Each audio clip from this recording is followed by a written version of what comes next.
Friends, this past Tuesday, our session voted to continue to remain closed this upcoming Sunday and the Sundays beyond that. Unlike we have done in the past, there is no soft target date right now. We have done that for a number of reasons. One being, there's no sense in giving a date that just keeps on moving. We thought it would be better to just be real with you and say, you know what, right now we don't know. And we don't. That's where we are at. We don't know when our services will reopen, but they will. And so the next date that you do hear from us will not be a soft date. It will be a hard date. It will be a reopening date. We don't know when that news will come, but friends, it certainly will come. So again, there will be no in-person worship this Sunday, though we will be worshiping via live stream. And the next date that you hear is one that you can absolutely get excited about. Friends, last week, Doug spoke to you during this video blog about Psalm 23, the most well-known of all of the Psalms. And this past Sunday, I shared a little bit about Psalm 150, which is a psalm of praise. And so I thought that it might be good today to do pretty much the exact opposite of a psalm of praise, although that's kind of a misnomer because it's not really the opposite. Today we're going to be talking about psalms of lament. Lament is one of those Christian words that you really don't hear all that much outside of the church. So what a psalm of lament simply means is it is a song of sadness or of desperation or of complaint. And what I find really interesting is that our book of Psalms, again, Psalms offer a psalm for seemingly every emotion. And our book of Psalms create room for complaint and sadness and desperation and lament.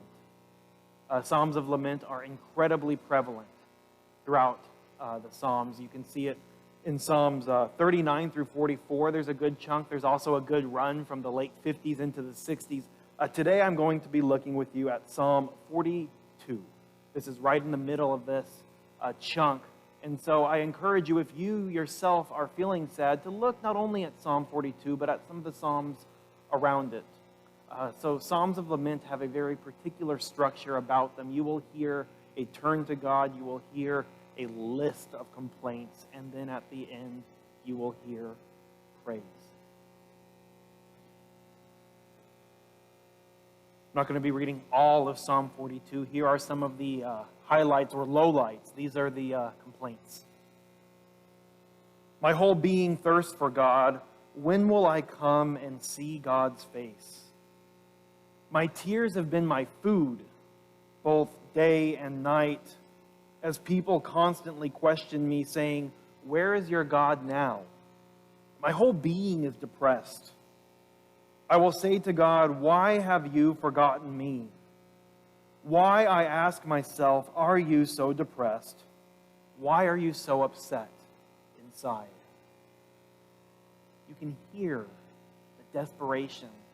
And in this psalm, the depression of the author. This is someone who is absolutely torn. And then here at the end of the psalm comes this turn toward God and toward praise. It begins with what I just read last. Why, I ask myself, are you so depressed? Why are you so upset inside? Hope in God, because I will again give him thanks, my saving presence in my God. There is a turn toward God here at the end. And there are really, in my mind, two key takeaways from this psalm and from pretty much all of the Psalms of lament. The first is that hope in God that comes out of sadness.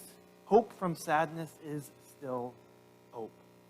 It's like a flower blooming through cracked asphalt.